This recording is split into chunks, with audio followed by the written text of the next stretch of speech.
सुम्मा जअला मिन बादि ज़ौफ़िन क़ुव्वतन, फिर हमने तुमको कमजोरी से ताकतवर बनाया। कल तक तू कमजोर था, जब तू जवान हो गया तेरे बदन में ताकत आ गई, तेरा दिमाग भी मजबूत हो गया, तेरा चेहरा भी खूबसूरत हो गया, तू स्मार्ट और हैंडसम हो गया, तू खूबसूरत हो गया, तू ताकतवर हो गया।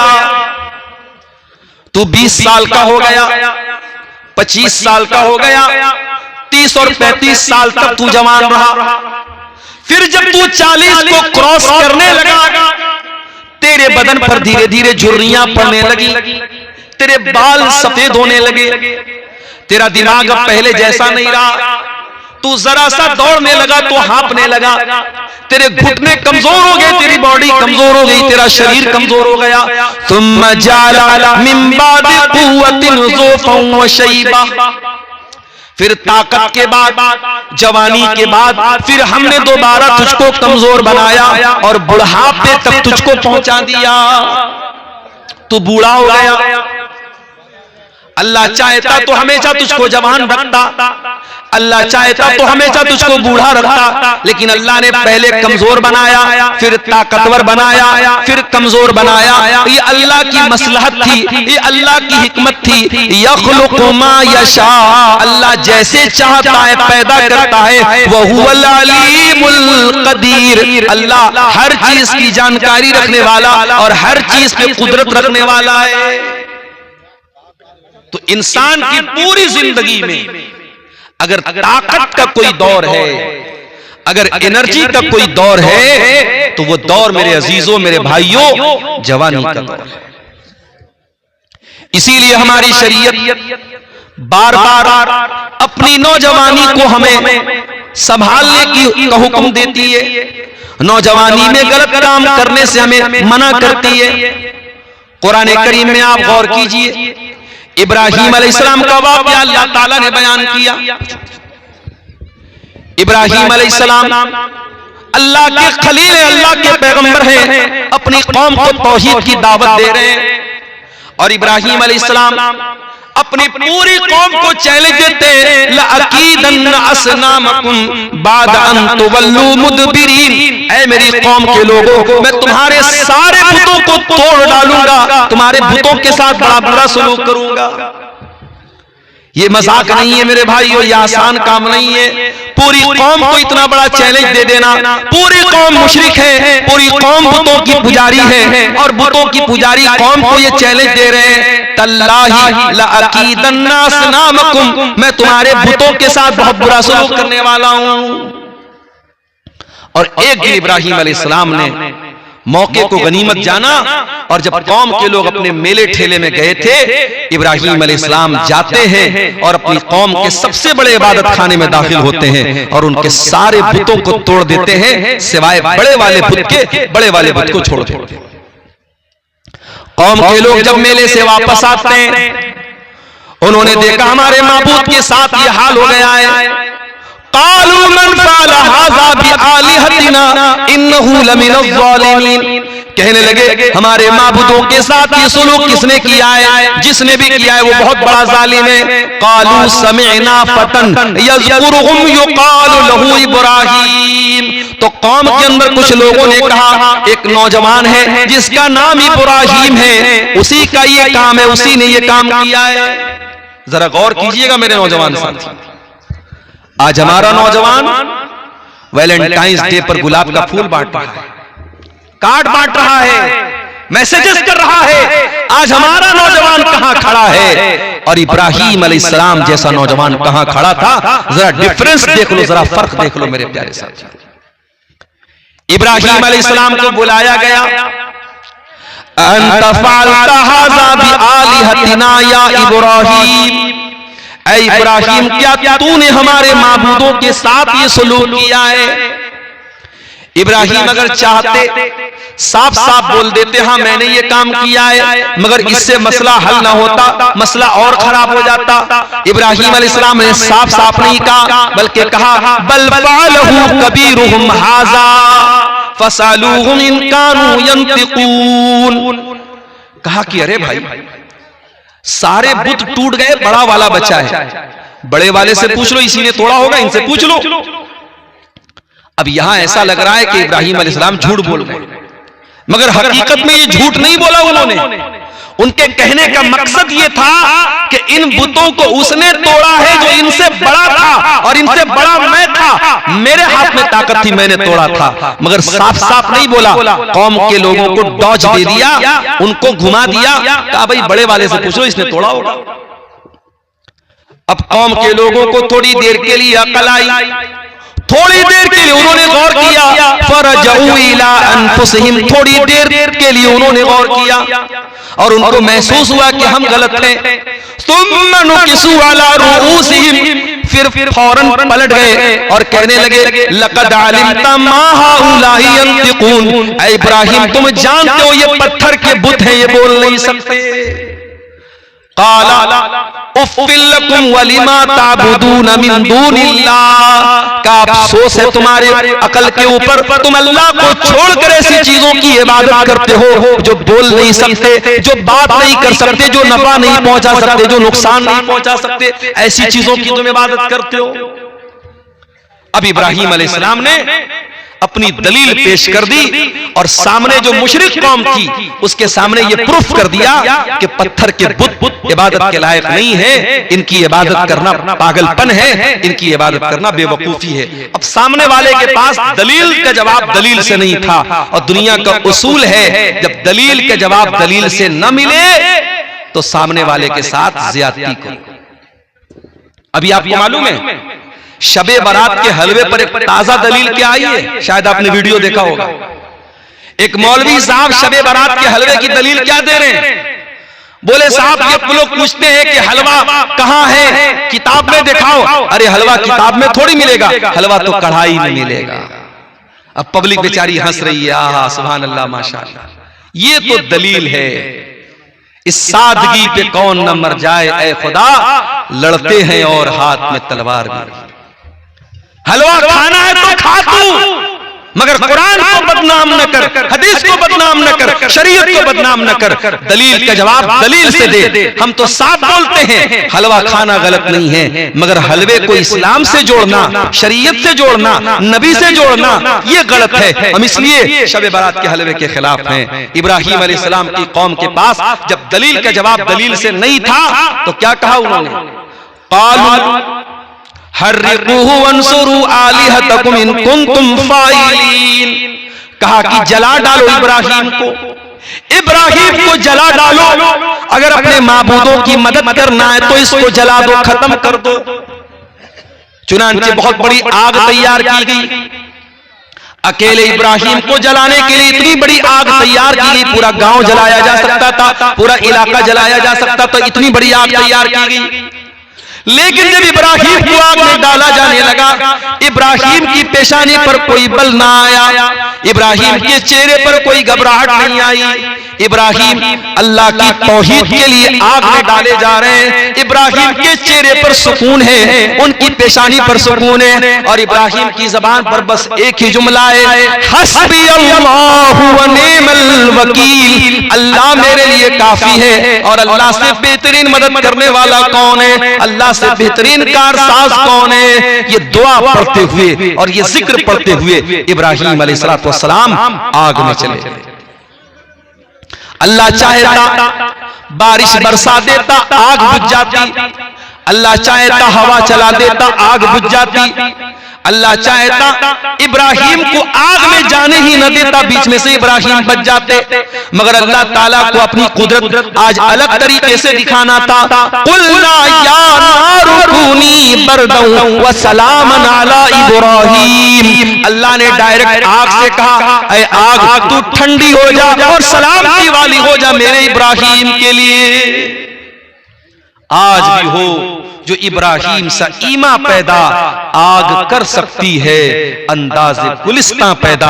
मेरे नौजवानों, ईमान तो है हमारे पास, मगर माफ करना इब्राहिम अलैहिस्सलाम के जैसा ईमान नहीं है। इसीलिए आज हमारे लिए आग गुलिस्तां नहीं बनती है, इब्राहिम के लिए आग गुलिस्तां बनती थी। बताना ये चाहता हूं कि इब्राहिम ने जब ये कारनामा अंजाम दिया, वो 50 साल के बूढ़े नहीं थे, वो 70 साल के बूढ़े नहीं थे, वो 20-25 साल के नौजवान थे। मेरे नौजवानों, अब आप गौर कर लो कि आप कहां खड़े हो और इब्राहिम कहां खड़े थे। और आगे बढ़िए, एक और नौजवान का वाकया आपको कुरान से बताता हूं। उस नौजवान का नाम मूसा था। मूसा अलैहिस्सलाम बनी इसराइल के बीच में पैदा हुए, बनी इसराइल में पैदा हुए, और फिरौन के दरबारियों ने उससे कहा था, तेरी हुकूमत में एक आदमी ऐसा पैदा होने वाला है जो तुझे कत्ल कर देगा, जिससे तेरी हुकूमत खत्म हो जाएगी। फिरौन अपने आप को रब कहता था, लेकिन इतना बड़ा डरपोक था कि जैसे उसके जादूगरों ने ये बताया, उसके काहिनों ने ये बताया, फिरौन ने ऑर्डर दे दिया कि जितने बच्चे बनी इसराइल में पैदा होंगे, लड़की पैदा होगी तो छोड़ देना, लड़का पैदा हो तो मार डालना। अब मूसा अलैहिस्सलाम पैदा हुए। अल्लाहु अकबर। अल्लाह ताला को बचाना होता है तो कैसा इंतजाम करता है। मूसा की मां बेचारी परेशान है, फिरौन के आदमी आएंगे, मेरे बच्चे को कत्ल कर डालेंगे। अल्लाह ने फरमाया कि ए मूसा की मां, अपने बच्चे को तू संदूक में रख दे, फअल्कीही फिल यम्मी, और उसको पानी में डाल दे, वला तखाफी वला तहज़नी, और ए मूसा की मां, तुझे डरने की जरूरत नहीं है, तुझे गमगीन होने की जरूरत नहीं है। इन्ना रादूहु इलैकी व जाइलूहु मिनल मुरसलीन, तेरा बेटा हम तुझे वापस दिलाएंगे और तेरे बच्चे को रसूल बनाएंगे। मां ने कलेजे पर पत्थर रखा और अपने दूध पीते बच्चे को पैदा होने के बाद एक संदूक में रखा और संदूक को पानी में डाल दिया। संदूक पानी में जा रहा है।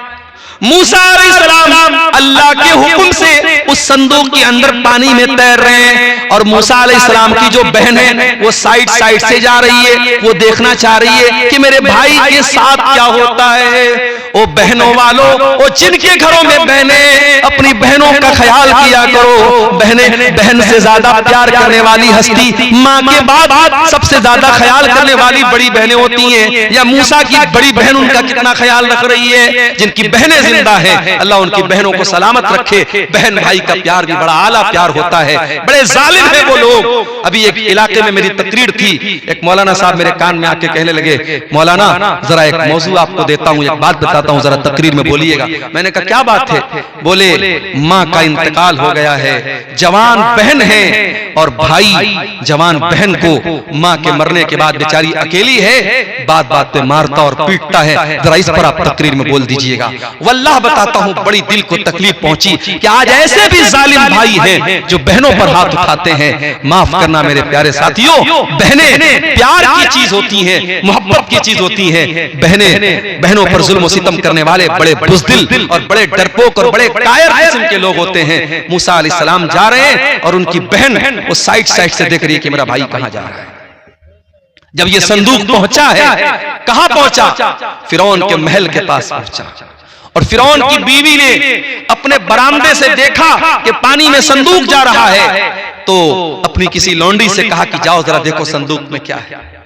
संदूक को खोला गया, उसमें खूबसूरत सा बच्चा है, मूसा अलैहिस्सलाम। फिरौन की बीवी ने बच्चे को गले लगाया। फिरौन की बीवी बेऔलाद थी। फिरौन इतना बड़ा आदमी था, अपने आप को रब कहता था, मगर अपनी बीवी को बच्चा नहीं दे पाया। अपने आप को रब कहता था और अपनी बीवी को बच्चा नहीं दे पाया। ऐसे ऐसे तो रब गुजरे दुनिया में, अपनी बीवी को बेटा औलाद नहीं दे पाया, बेऔलाद था फिरौन। तो उसकी बीवी ने अपने शौहर से कहा, ला तक़तुलूहु असा अय्यन फाना औ नत्तखिज़हु वलदा। ऐ मेरे सरताज, ऐ मेरे शौहर, आपका ऑर्डर है कि जहां छोटे बच्चे पाए जाए उनको कत्ल कर दिया जाए। इस बच्चे को कत्ल न करना, इसको हम अपना बच्चा बना लेते हैं, ये आगे चल करके हमारे काम आएगा। फिरौन बहुत बड़ा जालिम था, किसी की बात नहीं मानता था, मगर अपनी मोहतरमा की बात मान गया, अपनी बीवी की बात मान गया। पता ये चला कि बीवी के अंदर वो ताकत है जो फिरौन से भी अपनी बात मनवा सके। इसलिए बीवी वालों होशियार हो जाओ। अगर कोई इंसान फिरौन से भी बड़ा जालिम होगा तो वही इंसान अपनी बीवी को ढंग से नहीं रख पाएगा, वरना फिरौन जैसे जालिम को भी पता है कि बीवी से पंगा लेना मुनासिब, बोलो भाई, नहीं है।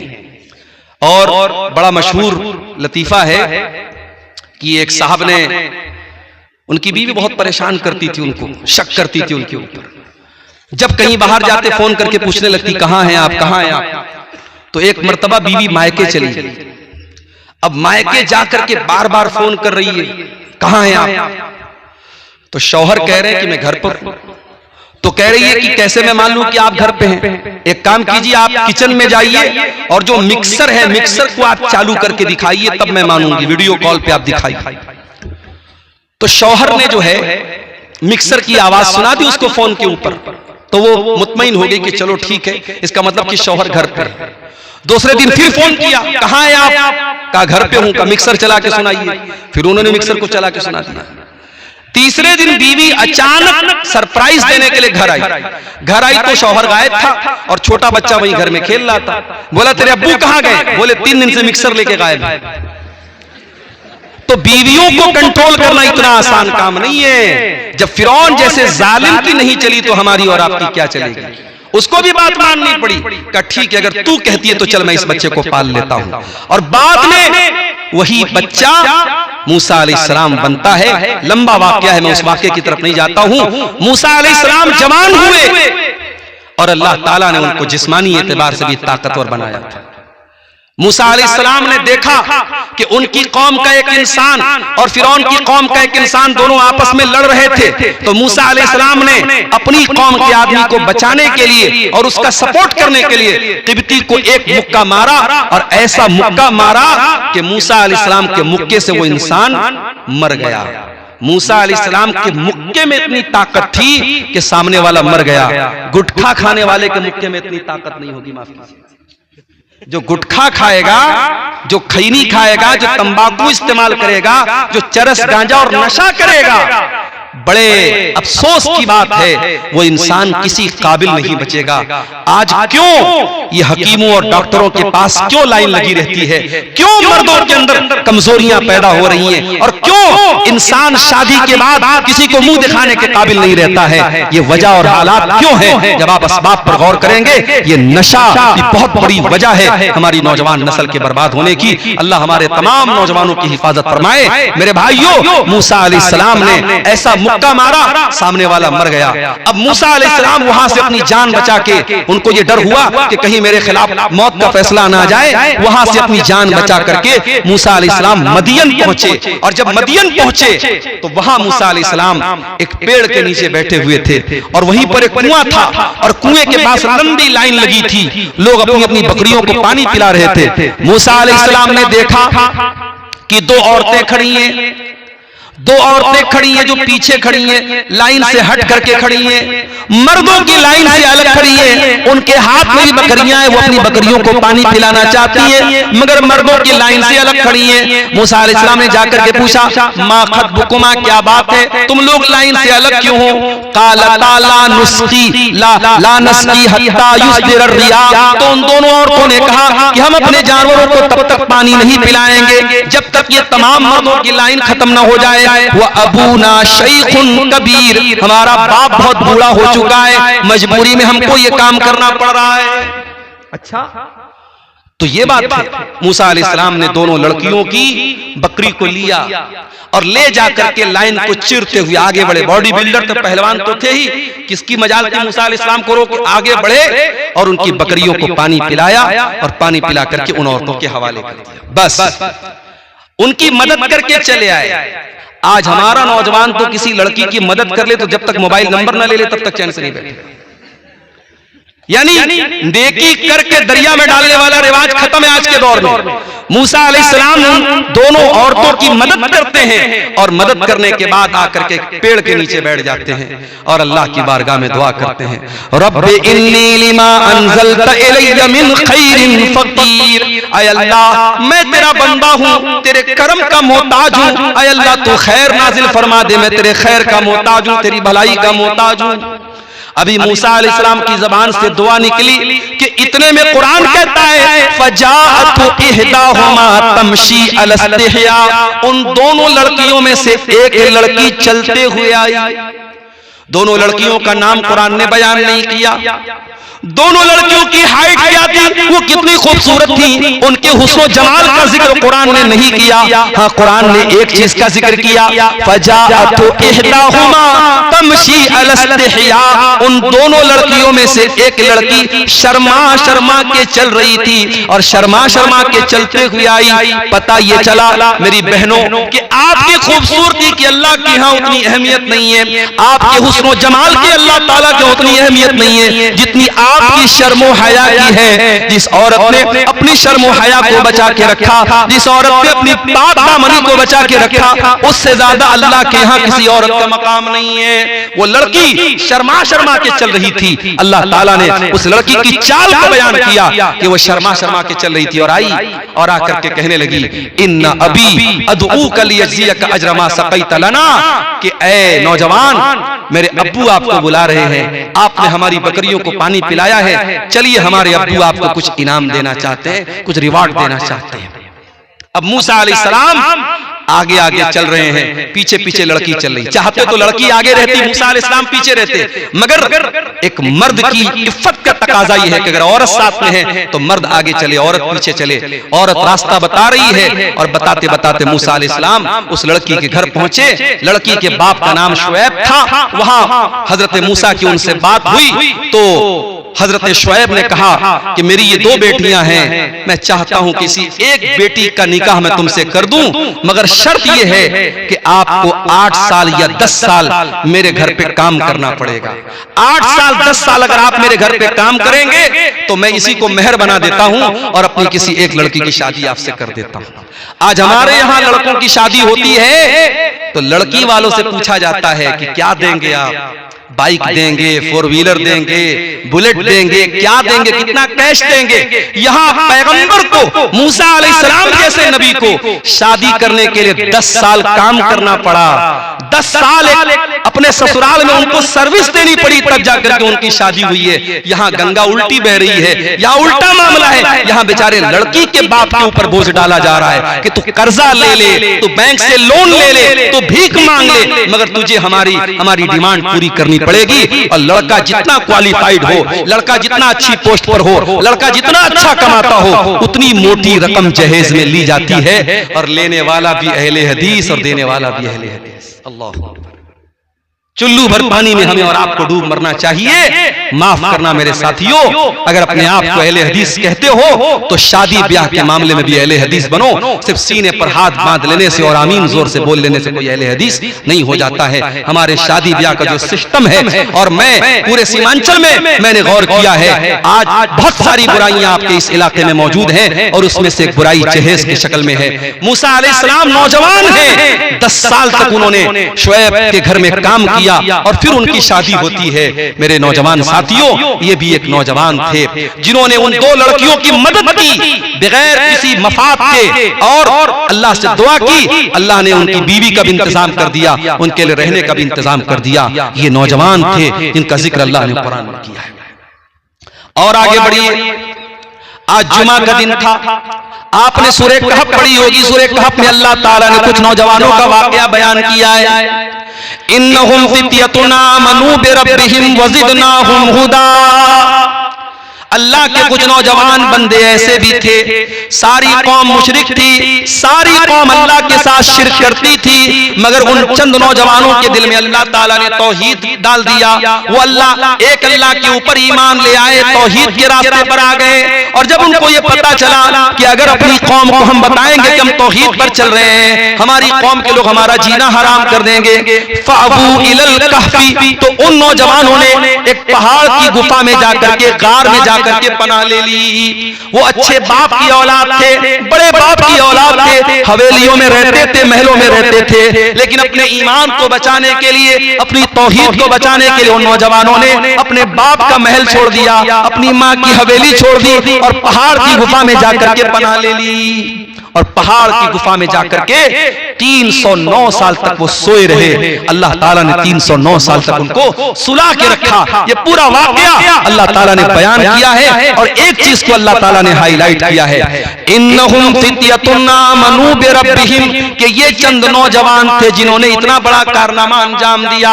पता ये चला मेरे नौजवान भाइयों कि अल्लाह की तौहीद के लिए अपने बाप का महल छोड़ देना और ऐशो आराम छोड़ देना ये आसान काम नहीं है, ये एक नौजवान ही कर सकता है। मेरे प्यारे नौजवान साथियों, जरा असहाबे कहफ को अपने सामने रखो और सोचो कि वो कहां खड़े थे और हम कहां खड़े हैं।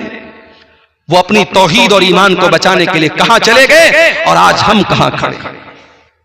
आज हमारे पास खबरें आती हैं, मीडिया के अंदर न्यूज आती है कि झारखंड की राजधानी रांची के अंदर एक लड़की जिसका नाम नुसरत जहां था, मुसलमान लड़की थी, 5 टाइम की नमाज पढ़ने वाली लड़की थी, दीनदार फैमिली से उसका ताल्लुक था। फेसबुक पर एक लड़के से दोस्ती होती है, एक गैर मुस्लिम लड़के के साथ उसको इश्क और मोहब्बत का बुखार चढ़ता है। वो गैर मुस्लिम लड़का उसके सामने शर्त रखता है कि तुम मुझसे प्यार करती हो तो अपने माँ बाप को छोड़ के भाग करके मेरे पास आना पड़ेगा।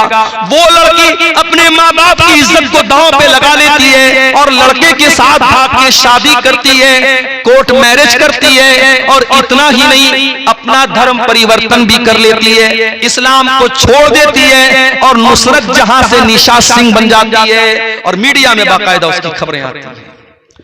ये अफसोस की बात नहीं है मेरे भाई, ये पूरी कौम के चेहरे पर थप्पड़ है और पूरी कौम की गैरत को ललकारने वाली बात है कि आप अपनी बच्चियों को, अपनी जवान बेटियों को ईमान की और तौहीद की अहमियत नहीं बता सके और एक लड़के के प्यार के चक्कर में आपकी कौम की बच्चियां आज अपने दीन और ईमान का समझौता कर रही हैं।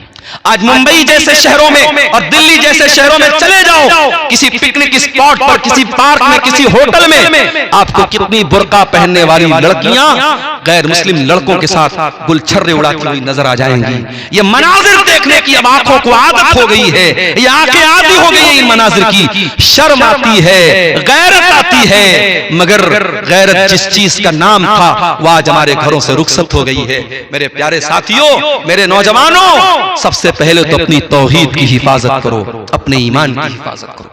याद रखो मेरे नौजवानों, आप सुपौल के जिस इलाके में रहते हैं, नेपाल की बॉर्डर से सटा हुआ ये इलाका, मुझे बाज लोगों ने बताया कि 2008 में गालिबन यहाँ बहुत बड़ा सैलाब आया था। उसके बाद से अल्हम्दुलिल्लाह ये इलाका बहुत तरक्की पर है, मगर अभी भी बहुत सारे मामलात में आपका इलाका पिछड़ा हुआ है।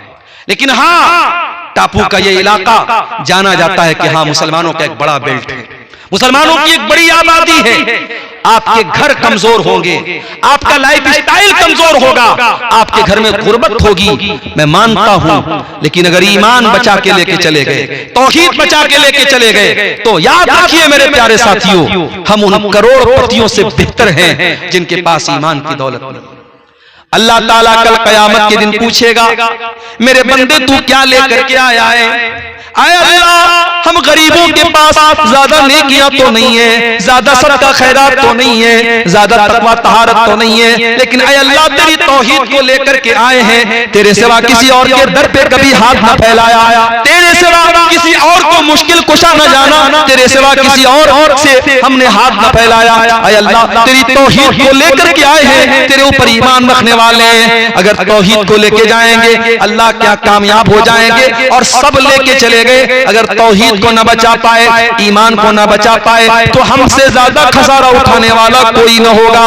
इन्नल्लज़ीना कफरू व मातू व हुम कुफ्फार फलन युक़बल मिन अहदिहिम मिल्उल अर्ज़ि ज़हबा। जो लोग ईमान के बगैर अल्लाह के यहाँ जाएंगे, जो कुफ्र की हालत में अल्लाह के पास जाएंगे, वो जमीन भर के सोना भी अगर दे दे, अल्लाह के यहाँ उनका सोना कबूल नहीं किया जाएगा।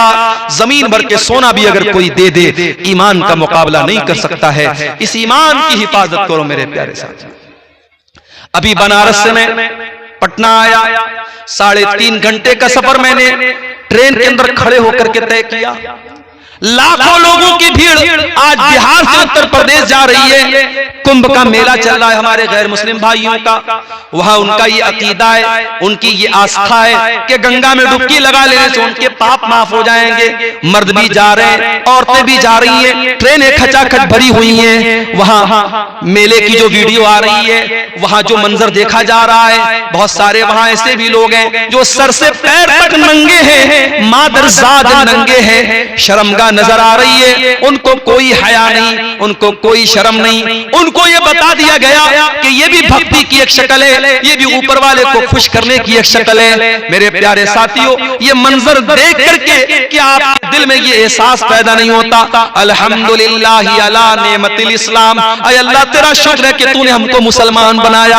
हमारे मजहब में कोई ऐसी इबादत नहीं जिसमें इंसान को नंगा होना पड़े। हमारे मजहब में कोई ऐसी इबादत नहीं जिसमें इंसान से ऐसा काम कराया जाए जो इंसान के बस के बाहर हो।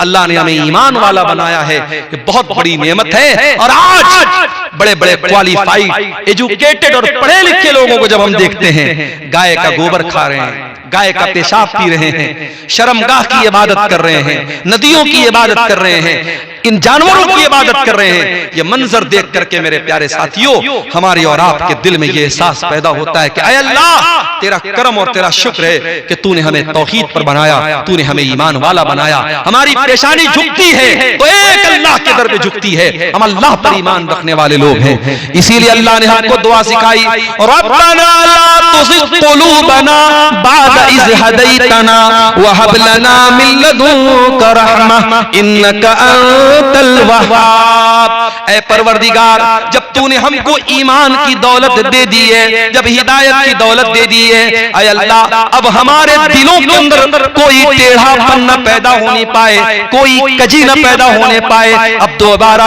ईमान से हमको हटने न देना, ईमान पर हमको कायम रखना। ये दुआ अल्लाह ताला ने हमको सिखाई है, ये दुआ हमको पढ़ते रहना चाहिए। मेरे अजीजों, अपनी तौहीद की हिफाजत करो।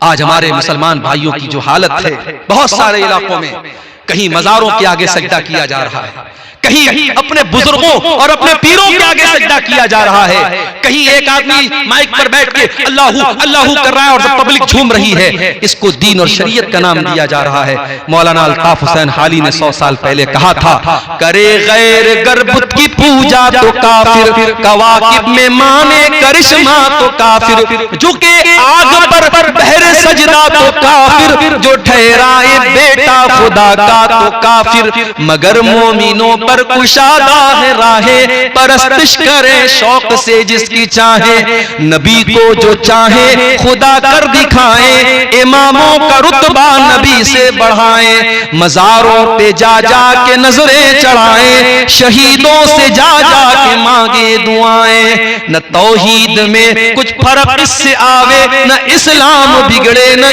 ईमान जावे। मुसलमान ये समझता है उसकी तौहीद पक्की है, वो कुछ भी कर दे उसकी तौहीद पर कोई फर्क नहीं पड़ता। मेरे अजीजों, मेरे नौजवानों, इस ईमान की हिफाजत करो। अपनी बहनों से खास तौर से कहना चाहता हूं, और सुपौल के इस इलाके में मैंने कई बनात के मदरसे देखे, बड़े अच्छे अच्छे इदारे आपके इलाके में चल रहे हैं और हजारों की तादाद में बच्चियां यहां पढ़ रही हैं। अपनी बहनों से एक बात कहना चाहूंगा, जो इन इदारों में पढ़ती हैं और आलिमा बन के निकलती हैं, बड़े अदब के साथ एक बात कहना चाहूंगा कि ऐ बनात के इदारों में पढ़ने वाली बच्चियों, जब दुनिया तुमको आलिमा कहती है तो ये आलिमा का टाइटल, इसकी लाज रखना, इसकी लाज रखना। जो लड़की आलिमा बन के समाज में आती है उस पर सबकी नजरें होती हैं। अगर आलिमा लड़की बेहयाई करती है, आलिमा लड़की गलत काम करती है, तो सिर्फ एक लड़की बदनाम नहीं होती है, ये मदरसे बदनाम होते हैं, ये इल्म बदनाम होता है। इसलिए अपने इल्म की लाज रखना। आज नहीं, उसको ऑफ कर दीजिए, फोन आता रहे। फोन करने वालों को थोड़ी पता है कि हम लोग इस होते हैं, हम लोग इंसान। रात को 2-2 बजे लोग फोन करते हैं। एक मर्तबा सुबह बिल्कुल फजर के टाइम फोन आया, मौलाना साहब अकीका का जानवर दता होना चाहिए या नहीं? मैंने कहा भाई सो जा अल्लाह के बंदे। बोला मैं बकरा लेने आया हूं, मार्केट में खड़ा हूं। तो भाई एक दिन पहले तू पूछ लेता। तो इसीलिए अब नंबर किसी को देते हुए डर लगता है। कब इंसान फोन कर, देखिए रात में कितना टाइम हो रहा है, 12:30 हो रहा है, फोन कर रहे हैं हजरत। तो ये हालात है मेरे प्यारे साथियों। अपनी बहनों से कहना चाहता हूं कि समाज में आज बहुत सारी लड़कियां हैं जिनको बाकायदा टारगेट किया जा रहा है, उनकी तौहीद खतरे में है। आप अगर आलिमा बन के समाज में आती हैं, आपका काम सिर्फ इतना नहीं है कि कह दिया जाए कि फला इदारे से ये पढ़ी है। अगर आप आलिमा हैं तो आपको तौहीद और ईमान की दावत भी देना है, आपको ईमान बचाना है। और आगे बढ़िए, हमारे नौजवानों में एक प्रॉब्लम और भी है, एक बहुत बड़ा बिगाड़ हमारे नौजवानों में और भी है। हमारे नौजवानों को पता ही नहीं उनकी जिंदगी का मकसद क्या है। अगर मकसद सिर्फ खाना कमाना है, अगर मकसद सुपौल के रहने वाले का ये कि मैं दुबई जाके काम करूं और लाख रुपया महीना कमा के लाऊं, अगर मकसद ये कि मैं रूस में जाके काम करूं और लाखों रुपया मेरे घर में आए, अगर मकसद सिर्फ जॉब करना है, अगर मकसद सिर्फ पैसा कमाना है, माफ करना मेरे नौजवानों, आपने अपनी जिंदगी का मकसद नहीं समझा। क्या मकसद हमारी जिंदगी का है? अल्लाह फरमाता है वमा खलक़तुल जिन्ना वल इंसा इल्ला लियअबुदून। मेरे बंदो, तुम पैदा किए गए हो अल्लाह को राजी करने के लिए। तुम इसलिए दुनिया में तुमको पैदा किया गया है कि तुम अल्लाह को राजी करो। इसीलिए मुसलमान का नारा क्या होता है? इन्ना सलाती व नुसुकी व महयाया व ममाती लिल्लाहि रब्बिल आलमीन। मेरी नमाज अल्लाह के लिए, मेरी कुर्बानी अल्लाह के लिए, मेरा जीना अल्लाह के लिए, मेरा मरना अल्लाह के लिए, मेरी जिंदगी का मकसद तेरे दी की सरफराजी। मैं इसीलिए मुसलमान, मैं इसीलिए नमाजी। मेरे नौजवानों, अपनी जिंदगी के मकसद को पहचानो। दुनिया का उसूल है, ये मेरे हाथ में घड़ी लगी है, जब तक ये टाइम बता रही है मैं हाथ में पहने हूं। जिस दिन इसमें बैटरी खत्म हो जाए तो जब तक ये दोबारा चलने न लगे मैं अपनी कलाई में इसको नहीं पहनूंगा। अगर पहनूंगा तो लोग कहेंगे मौलाना घड़ी लगाए और घड़ी चल नहीं रही है। घड़ी का काम है चलना। ऐ मुसलमान, तेरी जिंदगी का मकसद अल्लाह को राजी करना है। खाना, कमाना, इंजॉय करना ये सेकेंडरी चीज है। प्राइमरी चीज ये है कि तू अल्लाह को राजी कर ले। मेरे नौजवान साथियों, अपनी जिंदगी के मकसद को पहचानो, अल्लाह को राजी करो। और आगे बढ़िए, हमारे नौजवानों में एक बहुत बड़ा बिगाड़ हम ये भी देख रहे हैं कि वो धीरे धीरे दुनिया परस्त होते चले जा रहे हैं।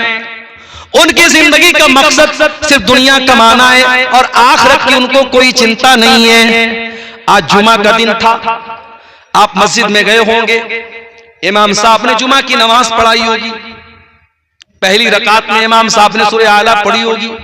सूरह आला के अंदर आपने कुरान की आयत भी सुनी होगी, बल तुसिरूनल हयातद दुनिया वल आखिरतु खैरुन व अबका। मेरे बंदो, तुम दुनिया की जिंदगी को प्रीफर करते हो, तुम दुनिया की जिंदगी को प्राथमिकता देते हो, तुम दुनिया की जिंदगी को सब कुछ समझते हो। वल आखिरतु खैरुन व अबका, जबकि आखिरत की जिंदगी ज्यादा बेहतर और ज्यादा बाकी रहने वाली है। अगर आपका मकसद दुनिया में अच्छा मकान बनाना है, अरे जन्नत के महलों के सामने इस मकान की क्या हैसियत है। अगर आपका मकसद दुनिया में खूबसूरत बनना है, अरे जन्नत की खूबसूरती के मुकाबले में दुनिया की खूबसूरती क्या चीज है। अगर आपका मकसद दुनिया में किसी औरत को हासिल करना है, अरे जन्नत की हूरों के सामने दुनिया की औरतों की क्या हैसियत है। मेरा रब कुरान में कहता है व उज़लिफ़तिल जन्नतु लिल मुत्तक़ीन, हमने जन्नत को करीब कर दिया अपने मुत्तकी बंदों के लिए। अल्लाह कुरान में कहता है फला तालमु नफ्सुम मा उख्फिय लहुम मिन कुर्रति आयुन। मेरे बंदो, हमने जन्नत में क्या क्या तुम्हारे लिए तैयार करके रखा है, तुम्हें शऊर और एहसास भी नहीं है। आखिरत की तैयारी करो मेरे प्यारे साथियों। हमारे नौजवानों की एक प्रॉब्लम और भी है, बेहयाई दिन ब दिन बढ़ रही है। कल तक जो चीजें ऐब मानी जाती थी, आज वो धीरे धीरे आम होती चली जा रही हैं। कल पूरे गांव में अगर किसी के बारे में हम ये सुनते थे फला लड़के का फला लड़की के साथ अफेयर हो गया तो बहुत बड़ी बात मानी जाती थी, बहुत बड़ा ऐब माना जाता था। लोग ताना मारते थे, बुरा भला कहते थे। आज मोबाइल का दौर आ गया, आज हालात ये हो गए कि आज कौन सा लड़का इससे महफूज है और कौन सी लड़की इससे महफूज है, ये सोचना पड़ता है। बुराई इस कदर आम हो गई मेरे प्यारे भाइयों कि आज मोबाइल के जरिए बड़ी तेजी से पूरे समाज को बेहया बनाया जा रहा है। अल्लाह के प्यारे नबी फरमाते हैं अल हयाउ वल ईमान कुरना जमिया, हया और ईमान दोनों का चोली दामन का साथ है। हया और ईमान हमेशा साथ साथ रहते हैं। अगर हया निकल जाएगी तो ईमान निकल जाएगा, ईमान निकल जाएगा तो हया निकल जाएगी।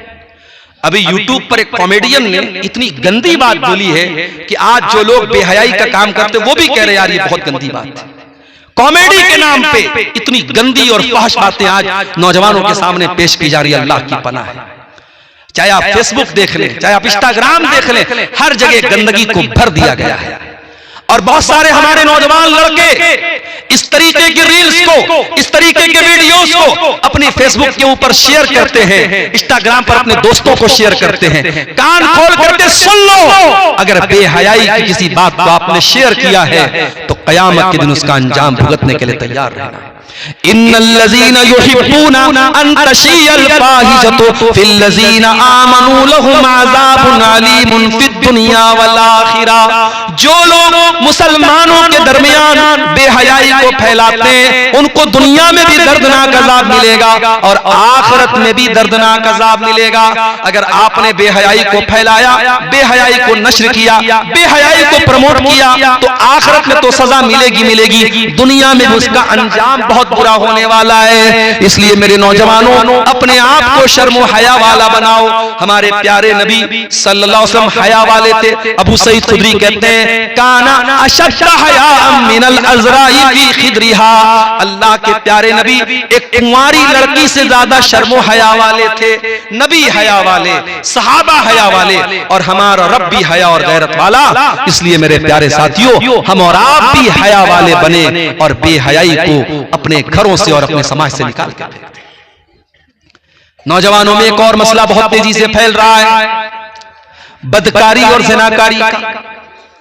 जिस गुनाह के बारे में कुरान कहता वला तक़रबुज़ ज़िना, ऐ मुसलमानों तुम ज़िना के करीब भी न जाना। ये नहीं बोला ज़िना मत करो, बोला ज़िना के करीब भी न जाना। इन्नहु काना फाहिशतन व साअ सबीला। ये ज़िना बहुत गंदा काम है और बहुत बेहयाई का रास्ता है। बाज़ उलमा ने इस आयत की तफसीर में लिखा है कि ज़िना को अल्लाह ताला ने रास्ता क्यों कहा?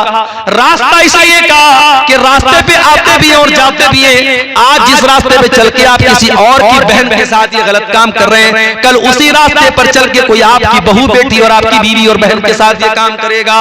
ये ज़िना भी एक कर्ज है मेरे प्यारे साथियों। अगर आज आप इस रास्ते पे चल रहे हैं तो उसी रास्ते पे चल के कल कोई आपके घर तक आएगा। इसीलिए हमारी शरीयत ने हर उस अमल से रोका है जो ज़िना के करीब लेके जाता हो। क्यों लड़कियों को हुक्म दिया गया कि घर से निकलो तो पर्दे में निकलो? क्यों कहा गया वक़रना फी बुयूतिकुन्ना, ऐ मुसलमान औरतों तुम घर में रहा करो। वला तबर्रजना तबर्रुजल जाहिलियतिल ऊला, और जब घर से निकला करो तो बन संवर करके ना निकला करो, अपने आप को एक्सपोज करके ना निकला करो। माफ करना, अब तो नकाब भी ऐसे ऐसे आते हैं कि नकाब भी औरत को एक्सपोज कर रहे हैं। आपके देहातों में मैंने देखा नकाब के ऊपर बाकायदा लाइट लगी हुई है। अब कोई पूछे कि अल्लाह की बंदी तू लाइट लगा के क्यों घूम रही है? बाज लड़कियों को देखा कि नकाब के ऊपर पट्टी लगी है और पट्टी पे माशाअल्लाह लिखा हुआ है। अरे होगी तो माशाअल्लाह, मगर उसको नकाब के जरिए ऐलान करने की क्या जरूरत है? बाज लड़कियों को देखा गया कि नकाब के ऊपर लिखा है इस्लाम की शहजादी। हाय हाय, इस्लाम की शहजादी, नकाब पे लिख के घूम रही इस्लाम की शहजादी। नकाब और पर्दे का मकसद तुझे छुपाना था, तुझे पर्दे में रखना था। ऐ मुसलमान औरत, तूने नकाब को भी अपने आप को नुमाया करने का जरिया बना लिया। इस पर्दे को सादा ही रहने दो, इस पर्दे को रंगीन मत बनाओ मेरे प्यारे, मेरी प्यारी बहनों। अल्लाह कह रहा है कि ऐ औरतों घर से निकलो तो बन सवर करके न निकला करो। क्यों ऐसा कहा गया? इसीलिए तो कहा गया कि ज़िनाकारी को रोक दिया जाए। कहीं फरमाया वकुल्लिल मोमिनाति यग़ज़ुज़्न मिन अब्सारिहिन्ना व यहफ़ज़्न फ़ुरूजहुन्ना। ऐ नबी मुसलमान औरतों से कह दीजिए अपनी निगाहों को नीची रखें और अपनी शर्मगाह की हिफाजत करें। वला युबदीन ज़ीनतहुन्ना, और ऐ मुसलमान औरतों तुम अपनी ज़ीनत को, अपनी खूबसूरती को ज़ाहिर मत किया करो। लड़कियां क्या करती हैं? जो अच्छे घरों की लड़कियां होती हैं वो नकाब में फोटो डालती है फेसबुक के ऊपर, नकाब वाला फोटो डाल रही है। इस्लाम की बेटी पार्क में टहल रही है नकाब पहन करके, अपनी मेहंदी का डिजाइन दिखा रही है। सांप खुलते भी नहीं, सामने आते भी नहीं। दोरंगी छोड़, यकरंग हो जा। ऐ मुसलमान बहन, तुझे अगर फेसबुक पर अपनी खूबसूरती दिखाना ही है तो क्यों ये पर्दे का नाटक करे? पर्दा भी तू हटा दे। ये तेरे हाथों की मेहंदी का डिजाइन, ये तेरे गले का हार, ये तेरे हाथों का कंगन, ये भी इस्लाम के अंदर जीनत है और इसे भी सोशल मीडिया पर डालना तेरे लिए मुनासिब नहीं है। मेरी प्यारी माँ और बहनों, अपनी जीनत को किसी और के सामने जाहिर मत करो। और अगर आपको ये लगता है कि इस्लाम बड़ी पाबंदी हमारे ऊपर लगाता है, तो मैं बड़ी मोटी सी मिसाल देता हूं और बड़ा आसान सी मिसाल देता हूं। 10,000 वाला मोबाइल होता है तो कहीं भी रख लेते हैं पॉकेट में, और 1 लाख रुपए वाला आईफोन होता है या सैमसंग का कोई महंगा फोन होता है 1 लाख 1.5 लाख रुपए का, तो सिर्फ उसका कवर आता है 1000 रुपए का। उसको बहुत अच्छे कीमती कवर में रखा जाता है, उसको संभाल के रखा जाता है। और इंसान कहीं गिरता है और टूटने की आवाज आती है तो कहता है अल्लाह करे पैर टूटा हो, मोबाइल ना टूटा हो। महंगा मोबाइल होता है तो ये भी बाज लोग कहते हैं कि आईफोन ना टूटा हो, मेरा पैर टूट जाए वो चलेगा, इतना कीमती मोबाइल होता है। ऐ मुसलमान बहनों, आप भी इस्लाम की नजर में बहुत कीमती दौलत हैं और कीमती चीजों को पर्दे में रहने का और पर्दे में रखने का हुक्म दिया गया है। इसीलिए अल्लाह ताला ने हमें और आपको ये हुक्म दिया कि गैर महरम औरतों के साथ तन्हाई इख्तियार न की जाए। अल्लाह के प्यारे नबी फरमाते हैं कि जब कोई औरत तन्हाई में होती है, जब कोई औरत तन्हाई में होती है, इल्ला वसालिसुहुम शैतान, जब एक मर्द और एक औरत तन्हाई में होते हैं तो तीसरा वहां पर शैतान होता है। ला यखलुवन्न रजुलुन बिइम्रातिन, जब कोई मर्द किसी औरत के साथ अकेले में होता है तो तीसरा शैतान होता है। मेरे नौजवानों नोट कर लो, मेरी बहनों नोट कर लो, आप फेसबुक के ऊपर जब किसी लड़की से चैटिंग कर रहे हो, जब कोई लड़की किसी लड़के के साथ चैटिंग कर रही है, वहां पर भी तीसरा शैतान मौजूद है। लड़की चाहे अपने दौर की बहुत बड़ी आलिमा हो और लड़का बहुत मुत्तकी और परहेजगार हो, अगर दोनों फेसबुक पर और सोशल मीडिया पर बातें कर रहे हैं तो शैतान वहां पर भी बैठा है। और अभी जो मैंने वाकया बयान किया निशा सिंह नाम की एक लड़की का, जो नुसरत जहां से निशा सिंह बन गई, फेसबुक की चैटिंग के जरिए ही ये मामला हुआ है। आज सोशल मीडिया पर होने वाली बातचीत जिनाकारी के अड्डे तक पहुंचा देती है। इसीलिए मेरे नौजवान साथियों, मैं आपसे बड़े अदब से कहता हूं, अपनी बहनों से खास तौर से कहता हूं कि ये मोबाइल एक खंजर है आपके हाथ में, एक दोधारी खंजर है। इस मोबाइल के जरिए आप उलमा के बयान भी सुन सकती हैं, इस मोबाइल के जरिए कुरान की तिलावत भी कर सकती हैं, इस मोबाइल के जरिए आप अच्छी किताबों का मुताला भी कर सकते हैं, और इस मोबाइल के जरिए बेहयाई और गंदगी के काम भी किए जा सकते हैं। अब आपके ऊपर मैटर करता है और डिपेंड करता है कि आप इस मोबाइल का कैसे इस्तेमाल करते हैं। आज हमारे बहुत सारे नौजवान जिनाकारी और बदकारी के इस दलदल में डूबे हुए हैं। और आगे बढ़िए, हमारे नौजवानों में एक और बुराई हम देख रहे हैं, हराम कमाई की बुराई। क्या हो गया भाई? अल्लाह अकबर।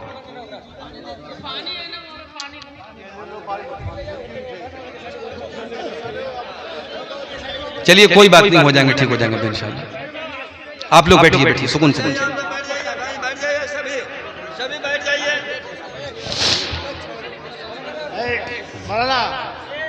मैक से बोल दिए, नहीं तो सारे लोग परेशान होंगे। नहीं कोई मसला नहीं है, किसी को मिर्गी आ गई आती है, कोई मसला नहीं। उनकी थोड़ी सी तबीयत खराब हो गई है, सामेन से कहना है कि आप अपनी जगह बैठे रहे। उनके कोई गार्जियन, उनके जो रिश्तेदार है आप उनको थोड़ा साइड में लेके चले जाएं, बाकी आप लोग अपनी जगह पर रहे। हाँ हो गया, बैठिए। हराम कमाई का मसला भी हमारे नौजवानों के लिए बहुत बड़ा मसला बना हुआ है। और अभी आप हैरत करेंगे, मैं कटिहार में गया, एक कंपनी का नाम लोगों ने मुझे बताया, मेटा ओजोन नाम की कंपनी। मेटा ओजोन नाम की कंपनी में लोग पैसा लगा रहे थे और उनको यह धोखा दिया गया कि आप इसमें पैसा लगाएंगे हर महीने इतना पैसा मिलेगा। और कटिहार के एक भाई ने बताया कि एक इंसान ने 1 करोड़ रुपया लगा दिया उसको मेटा ओजोन में, और आज वो कंपनी भाग गई, 1 करोड़ रुपया उसका डूब गया।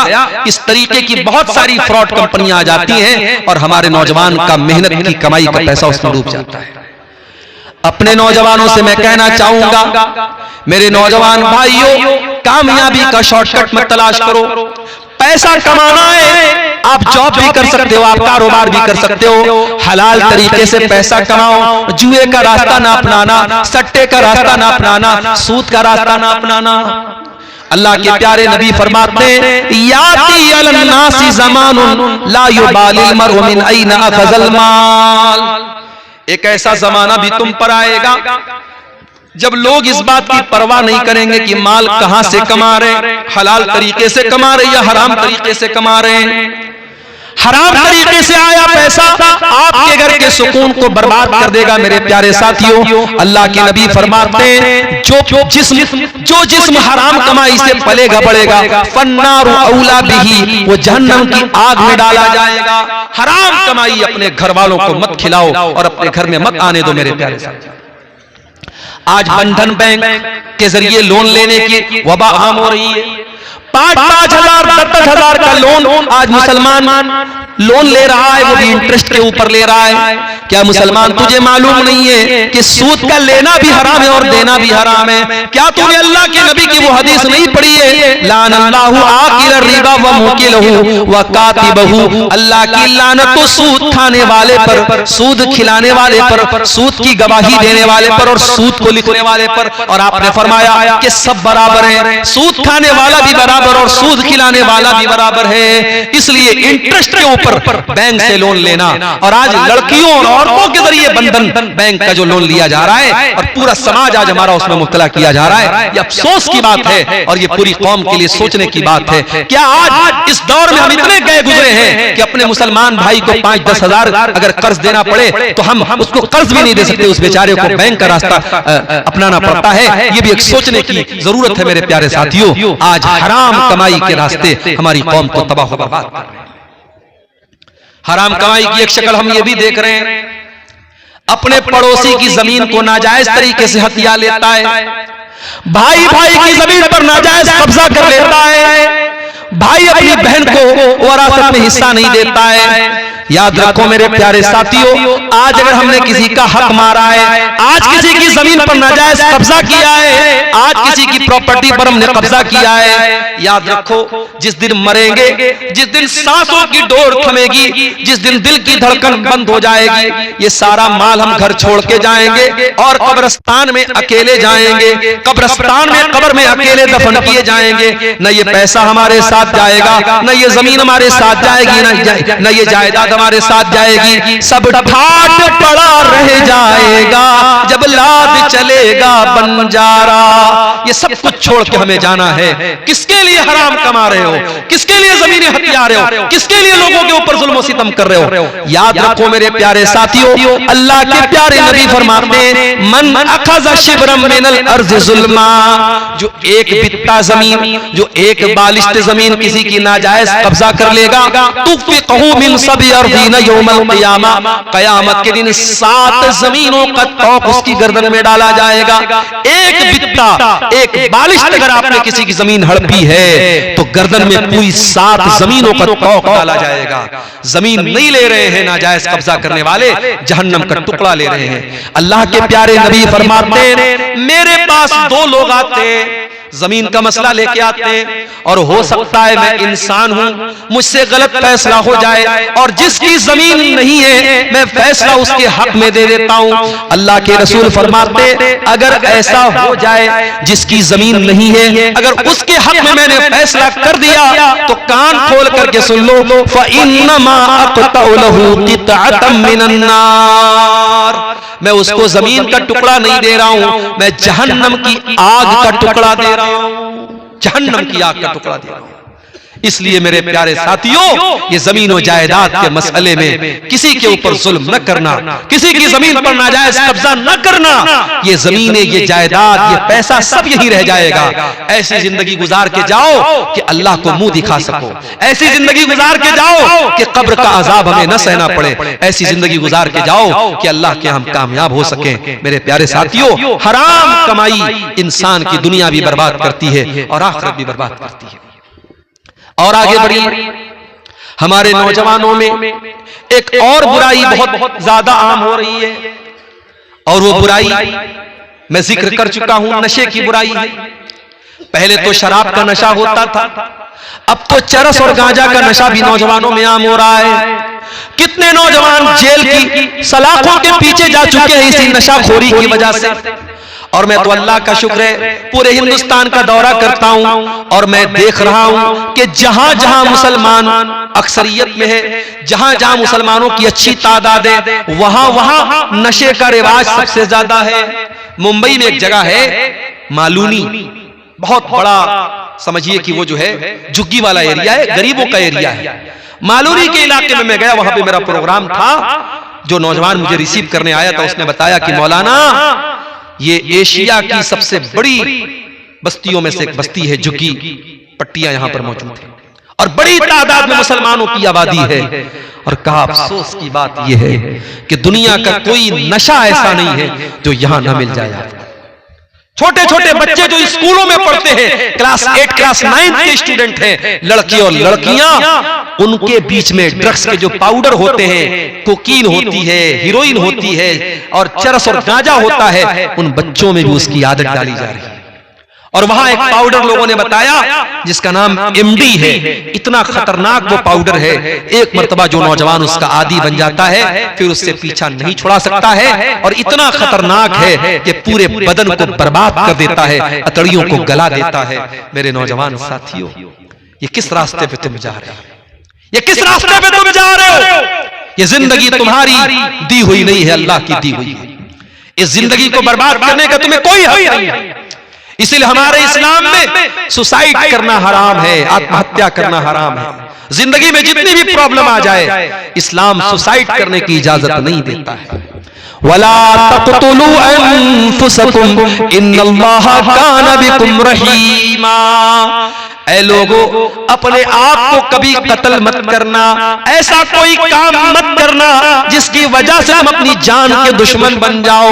ओ गुटखा खाने वालों, ओ बीड़ी पीने वालों, ओ सिगरेट पीने वालों, ओ नशा करने वालों, अपने जिस्म को और अपने शरीर को क्यों बर्बाद कर रहे हो? अपनी जिंदगी को क्यों बर्बाद कर रहे हो? अल्लाह कहता है वला तुल्कू बिअयदीकुम इला तहलुका, अपने आप को हलाकत में मत डालो। नशा खोरी करके अपने शरीर को बर्बाद मत करो मेरे प्यारे नौजवान साथियों। अल्लाह के प्यारे रसूल सल्लल्लाहु अलैहि वसल्लम फरमाते अल मोमिनुल कविय्यु खैरुन व अहब्बु इलल्लाहि मिनल मोमिनिज़ ज़ईफ़। अल्लाह ताला को ताकतवर मोमिन ज्यादा पसंद है कमजोर के मुकाबले में। ताकतवर बनो, अपने दिमाग से भी ताकतवर बनो, अपने शरीर से भी ताकतवर बनो, अपने ईमान से भी ताकतवर बनो। अल्लाह को ताकतवर लोग ज्यादा पसंद है मेरे प्यारे साथी। इसीलिए आप देखिए कि शराब पीने वाले के बारे में अल्लाह के नबी फरमाते मन शरीबा खम्रन ला तुक़बलु लहू सलातु 40 लैलतन। जो शराब पीता है उसकी 40 दिन तक की नमाज अल्लाह ताला कबूल नहीं करेगा। नीतीश कुमार जी ने तो आज शराबबंदी की है, इस्लाम ने तो 1400 साल पहले शराबबंदी की है मेरे साथियों। और आज हुकूमतें शराबबंदी करती हैं मगर ब्लैक मार्केट में शराब बिकती है, 2 नंबर से शराब बिकती है, पीने वाले पीते हैं, पिलाने वाले पिलाते हैं। आओ 1400 साल पहले का मंजर तुम्हें याद दिलाता हूं। कुरान की आयत नाजिल हुई या अय्युहल्लज़ीना आमनू इन्नमल खम्रु वल मैसिरु वल अंसाबु वल अज़लामु रिजसुम मिन अमलिश शैतान। ऐ ईमान वालो, शराब के करीब न जाना, जुआ के करीब न जाना, पासे के तीर के करीब न जाना और गैरुल्लाह के आस्थानों के करीब न जाना। ये सब गंदी चीजें हैं, ये सब शैतान के काम हैं। फजतनिबूहु, इनसे तुम बचो, लअल्लकुम तुफ्लिहून, तभी तुम कामयाब हो सकते हो। ये आयत नाज़िल हुई कुरान की। हजरत अनस कहते हैं मैं घर में बैठा हुआ था, मेरे अब्बा खाना खा रहे थे और दस्तरखान पे शराब रखी हुई थी। जब किसी ने आके कह दिया कि कुरान की आयत नाज़िल हो गई और शराब हराम हो गई, मेरे बाप ने शराब का जो गिलास था और शराब का जो प्याला था मुझे देके कहा कि जाओ इसे बाहर फेंक के चले आओ। सिर्फ शराब नहीं, प्याला भी फेंक देना, बर्तन भी फेंक देना। अनस बिन मालिक कहते हैं जब मैं शराब का प्याला फेंकने के लिए गया तो मैं क्या देखता हूं, फजरती से ककिल मदीना, मदीना की गलियों में शराब ऐसी बह रही है जैसे पानी बह रहा है, जैसे नदी बह रही है। एक आयत उतरी है और सहाबा ने शराब के बर्तन तोड़ दिए और अपने घर में शराब का नाम तक नहीं रहने दिया।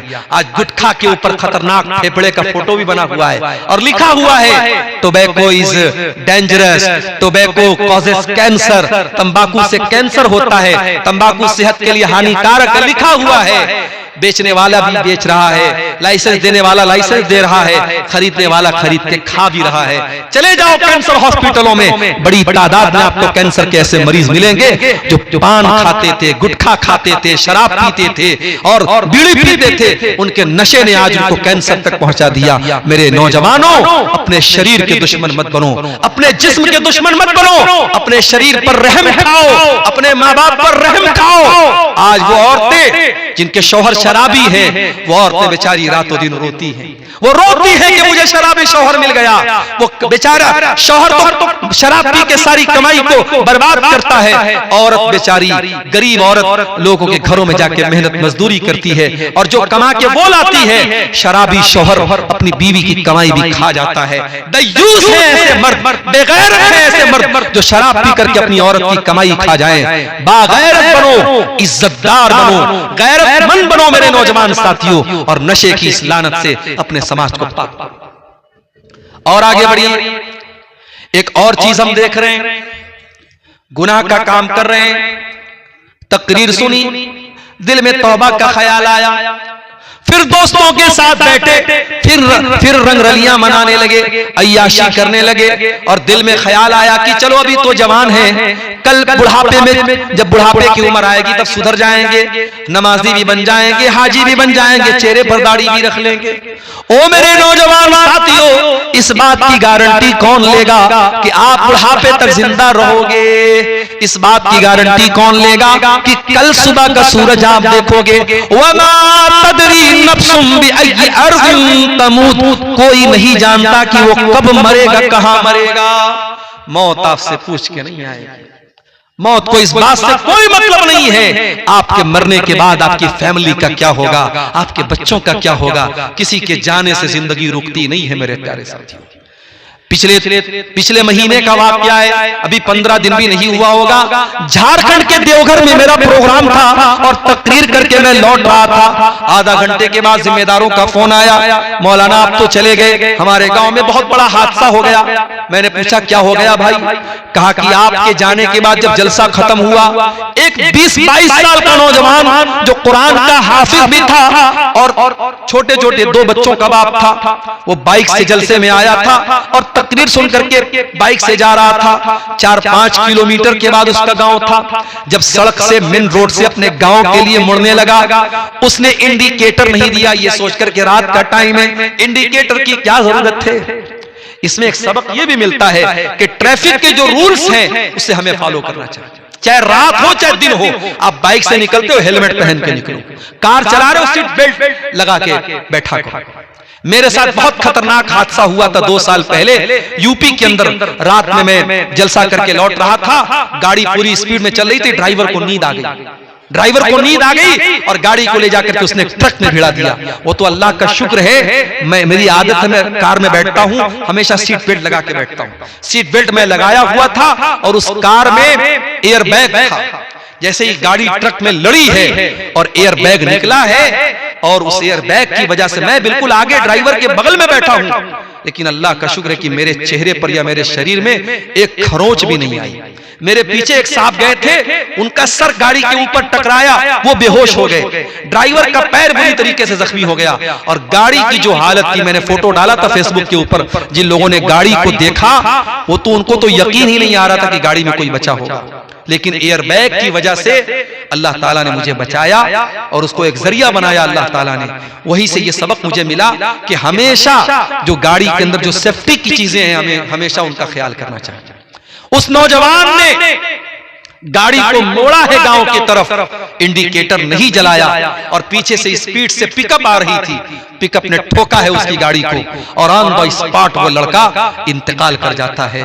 जलसे से लौट रहा था, बीवी ने सोचा नहीं था मेरा शौहर जिंदा नहीं लौटेगा, बच्चों ने सोचा नहीं था 1 घंटे के बाद हम यतीम हो जाएंगे, माँ बाप ने सोचा नहीं था हमारा जवान बेटा हमसे रुखसत हो जाएगा।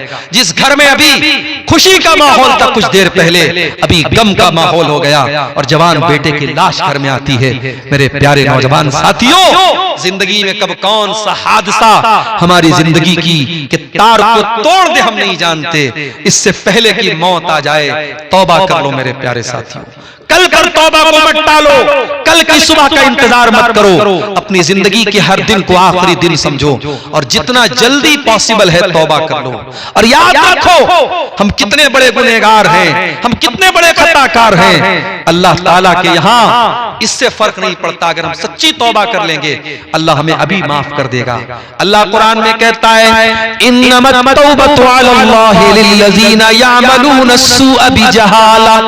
अल्लाह ताला अपने उन बंदों की तौबा कबूल करता है जो नादानी में आकर के गुनाह कर लेते हैं, सुम्मा यतूबूना मिन करीब, और फिर वो जल्दी से तौबा कर लेते हैं, फउलाइका यतूबुल्लाहु अलैहिम, ऐसे लोगों की तौबा को अल्लाह कबूल कर लेता है। व कानल्लाहु अलीमन हकीमा, अल्लाह ताला सब जानने वाला हिकमत वाला है। वलैसतित तौबतु लिल्लज़ीना यअमलूना अस्सय्यिआत, अल्लाह ऐसे लोगों की तौबा कबूल नहीं करेगा जो गुनाह पर गुनाह करते चले जाते हैं।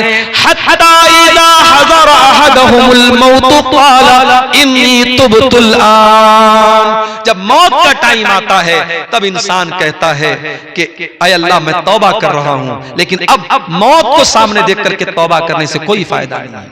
इसलिए तौबा करो मेरे नौजवानों, इंतजार मत करो, ये जिंदगी दोबारा नहीं मिलेगी।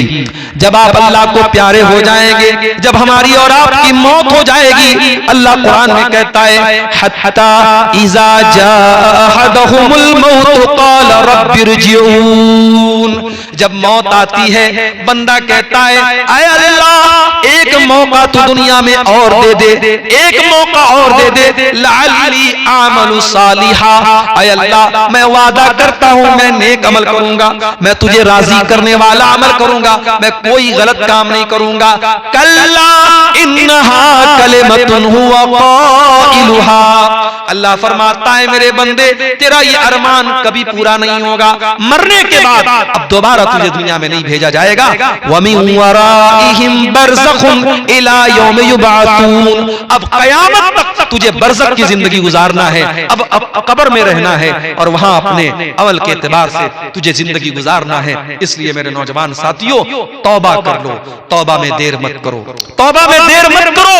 यूसुफ अलैहिस्सलाम के भाइयों ने जब अपने भाई को कत्ल करने का प्लान बनाया तो क्या कहा, उक़्तुलू यूसुफा अवी तुरहूहु अर्दन यख्लु लकुम वजहु अबीकुम व तकूनू मिन बादिही कौमन सालिहीन, कहा कि अपने भाई को कत्ल कर देते हैं, यूसुफ को कत्ल कर देते हैं या उसको कहीं छोड़ के चले आते हैं और बाद में हम नेक बन जाएंगे, दीनदार बन जाएंगे, बाद में तौबा कर लेंगे।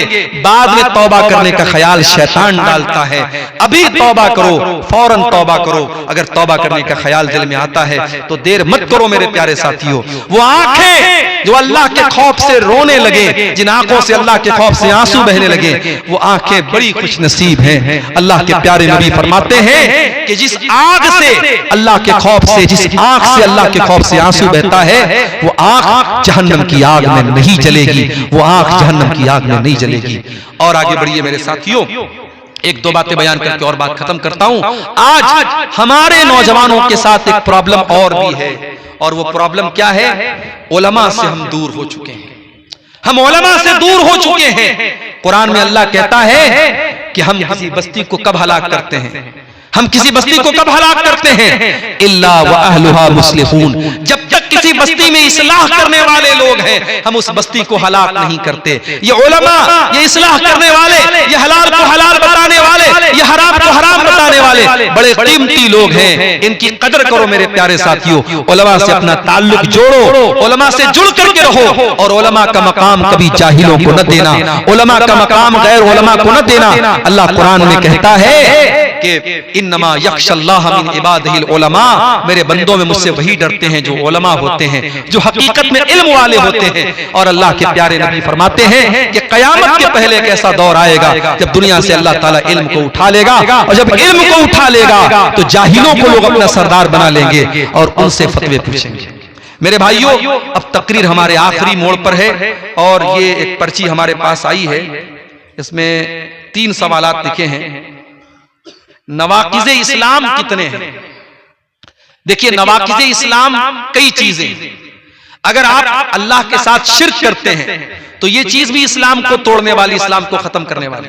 अगर कोई इंसान कुफ्र करता है, कोई ऐसा काम करता है जो ईमान का अपोजिट है, ईमान का उल्टा है, तो वो चीज भी इंसान को इस्लाम से खारिज कर देती है। तो उलमा ने बाकायदा इस टॉपिक पर किताबें लिखी हैं, आप उन किताबों का मुताला कर लें। कई चीजें हैं, मुख्तसर में आप ये समझिए कि जिस चीज से ईमान और इस्लाम मिट जाता है, खत्म हो जाता है, और कुरान और हदीस में उनको जिक्र किया गया है, वो चीजें नवाकिज़े इस्लाम है। दूसरा सवाल है वाजिबातुस सलात कितने हैं और अरकानुस सलात कितने हैं? ये भी मौजू तफसील चाहता है। नमाज के अंदर वो तमाम चीजें जिनके बारे में कुरान और हदीस में कहा गया कि इनके बगैर नमाज नहीं होती, वो नमाज के अंदर वाजिब है, और उसमें से बात चीजें ऐसी हैं जो नमाज का रुक्न है। जैसे सूरह फातिहा पढ़ना, ये नमाज का रुक्न है। अगर आप खड़े होकर के नमाज पढ़ सकते हैं तो खड़ा होना ये भी नमाज का रुक्न है। नमाज में रुकू करना ये नमाज का रुक्न है। नमाज में सजदा करना ये नमाज में रुक्न है। नमाज में आखिरी तशहुद में बैठना ये नमाज का रुक्न है। अस्सलामु अलैकुम कह करके नमाज खत्म करना ये नमाज का रुक्न है। अल्लाहु अकबर कह करके नमाज को शुरू करना ये नमाज का रुक्न है। तो नमाज में बहुत सारी चीजें ऐसी हैं जो रुक्न की हैसियत रखती हैं, कंपलसरी है, जरूरी है, और कुछ चीजें ऐसी हैं जो नमाज में सुन्नत है, मुस्तहब है। उनको अगर हम नहीं करेंगे नमाज तो हो जाएगी, मगर वो नमाज मुकम्मल नमाज नहीं होगी, सुन्नत के खिलाफ नमाज होगी। इसलिए बेहतर ये है, अफजल ये है कि हम प्यारे रसूल के तरीके पर नमाज पढ़े। सल्लु कमा रअयतुमूनी उसल्ली, अल्लाह के प्यारे नबी ने फरमाया नमाज वैसे पढ़ो जैसे मुझे पढ़ते हुए देखते हो। नबी की नमाज का तरीका आज हदीस की किताबों में मौजूद है। आप उलमा से पूछ लें, कोई अच्छी किताब का मुताला कर लें और नमाज का पूरा तरीका सीख करके उस तरीके पर आप नमाज पढ़ें। फिर आपको ये सवाल पूछने की जरूरत नहीं पड़ेगी अरकानुस सलात क्या है, वाजिबातुस सलात क्या है। बस नबी की जो नमाज का तरीका है उस तरीके को हम फॉलो कर लें। तो मेरे नौजवान साथियों, आपके ताल्लुक से ये चंद बातें मैंने रखी है। अब आखिरी बात, और मैं चाहूंगा कि इस बात के बयान करने के बाद हमारे वो भाई जिन्होंने अब तक कुलियतुल फारूक में इस प्रोग्राम में आए हैं और उन्होंने ताउन नहीं किया है, इंशाअल्लाह अगर वो मुझसे मोहब्बत करते हैं और कुरान और हदीस से मोहब्बत करते हैं, वो यहां आएंगे और इस इदारे का ताउन करके इंशाअल्लाह जाएंगे। आखिरी बात बयान करके बात खत्म कर रहा हूं। मैंने बीमारी तो बता दी, इलाज क्या है? नौजवानों के अंदर ये बुराई, ये बुराई, ये बुराई मैंने बता दिया, इलाज क्या है? आइए मुख्तसर में इलाज समझ लीजिए। पहला इलाज ये है कि अगर हम इन बुराइयों पर कंट्रोल पाना चाहते हैं, हम अपना ईमान मजबूत करें, अल्लाह से लौ लगाएं, अल्लाह से ताल्लुक जोड़ें। जब अल्लाह की मदद हमारे साथ होगी, जमाने की तमाम बुराइयां हमारे करीब नहीं आएंगी। जब तक अल्लाह हमसे राजी नहीं होगा, हम बुराई से नहीं बच सकते। इसलिए हम अल्लाह को राजी करने की कोशिश करें। बुरी संगत से बचें। नौजवान लड़कों से भी कहता हूं, नौजवान बहनों से भी कहता हूं कि किन लड़कियों के साथ तुम उठती बैठती हो और किन लड़कों के साथ उठते बैठते हो, इस बात का ख्याल करो। दड़ी मुंडों के साथ उठोगे बैठोगे, नशाखोरों के साथ उठोगे बैठोगे, हरामखोरों के साथ उठोगे बैठोगे, उनका अखलाक तुम्हारे अंदर पैदा हो जाएगा। मेरी बहनों, बेहया लड़कियों से तुम्हारी दोस्ती होगी, फाहिशा लड़कियों से तुम्हारी दोस्ती होगी, उनका अखलाक और कैरेक्टर तुम्हारे अंदर भी पैदा होगा। संगत अच्छी बनाओ, कूनू मा सादिकीन, अच्छे लोगों के साथ रहो।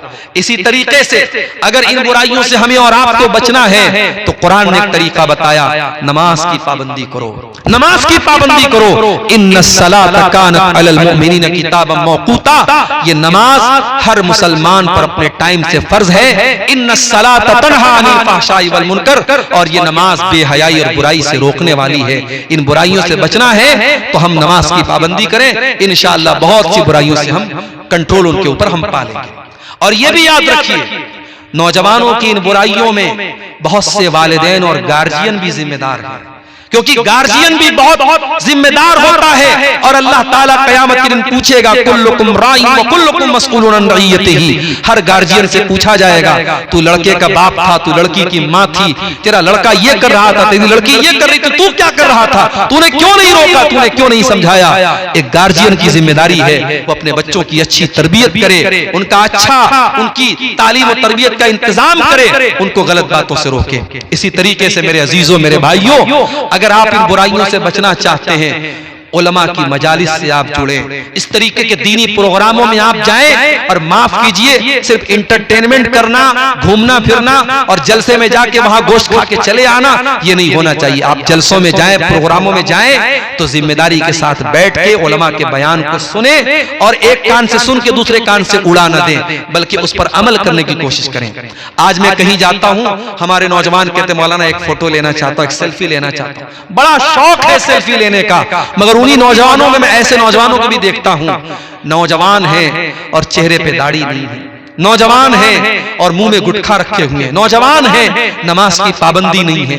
मेरे नौजवानों, उलमा के साथ सेल्फी लेना ये कोई बड़ी बात और कमाल की बात नहीं है। बड़ी बात यह है कि अगर आप उलमा से मोहब्बत करते हैं तो उनकी बातों पर अमल भी करें। वो जो सही बातें और हक बातें आपको बता रहे हैं, उन बातों को आप फॉलो करें।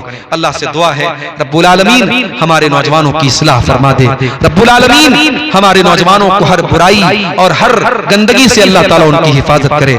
आइए, रात का ये आखिरी वक्त है, परवरदिगार आलम से हम दुआ करें, रब्बुल आलमीन गैर महरम के गम में परेशान है, दौरे हाजिर के ऐसे मुसलमान हैं, बदनिगाही की गलती को दोहरा के हम, बदनिगाही की गलती को दोहरा के हम अपने हक में ही खुद बद्दुआ हो गए। इस मोबाइल से हम बेहया हो गए, इस मोबाइल से हम बेहया हो गए। हम सफर ढूंढने की लगन में मगन, हम सफर ढूंढने की लगन में मगन, एक दुल्हा बना एक बनी है दुल्हन। हम सफर ढूंढने की लगन में मगन, एक दुल्हा बना एक बनी है दुल्हन। ये तसव्वुर की दुनिया के गाफिल मकी, ये तसव्वुर की दुनिया के गाफिल मकी, इख्तिलाती बहर में फना हो गए। इस मोबाइल से हम बेहया हो गए, इस मोबाइल से हम बेहया हो गए। जानते हैं शरीयत में मायूब है, वो ताल्लुक हमें आज महबूब है। जानते हैं शरीयत में मायूब है, वो ताल्लुक हमें आज महबूब है। इस मोबाइल की लत में कई पारसा, इस मोबाइल की लत में कई पारसा, आलिमो आलिमा क्या से क्या हो गए। इस मोबाइल से हम बेहया हो गए, इस मोबाइल से हम बेहया हो गए। अब तिलावत में क्यों वो हलावत नहीं है, सुकून दिल बेसुकून दिल में पहले सी राहत नहीं। अब तिलावत में क्यों वो हलावत नहीं, बेसुकून दिल में पहले सी राहत नहीं। जिक्र के नूर की दिल में आमद नहीं, जिक्र के नूर की दिल में आमद नहीं। खुशनुमा ज़हनो दिल बदनुमा हो गए, इस मोबाइल से हम बेहया हो गए। और आखिरी शेर समाअत फरमाएं, गैर महरम के गम में जो गमगीन है। ये नज़्म आज खास तौर से इसलिए पढ़ रहा हूं कि आज का जो दिन गुजरा है, 14 फरवरी का दिन ये पूरी दुनिया में इश्क व मोहब्बत के नाम पे बेहयाई और बदकारी को प्रमोट करने के लिए आज का दिन बनाया गया है। तो हमारे बहुत सारे नौजवान लड़के और लड़कियां भी इस बेहयाई में मुब्तला हैं। तो ये नज्म खास तौर से उनके हवाले से है। गैर महरम के गम में जो गमगीन है, ज़ाहिरन नेक अंदर से बददीन है। गैर महरम के गम में जो गमगीन है, ज़ाहिरन नेक अंदर से बददीन है। खालिक़े दिल को दिल में बसाते नहीं, खालिक़े दिल को दिल में बसाते नहीं। मेरे अशआर से वो खफा हो गए, मेरे अशआर से वो खफा हो गए। इस मोबाइल से हम बेहया हो गए, इस मोबाइल से हम बेहया हो गए।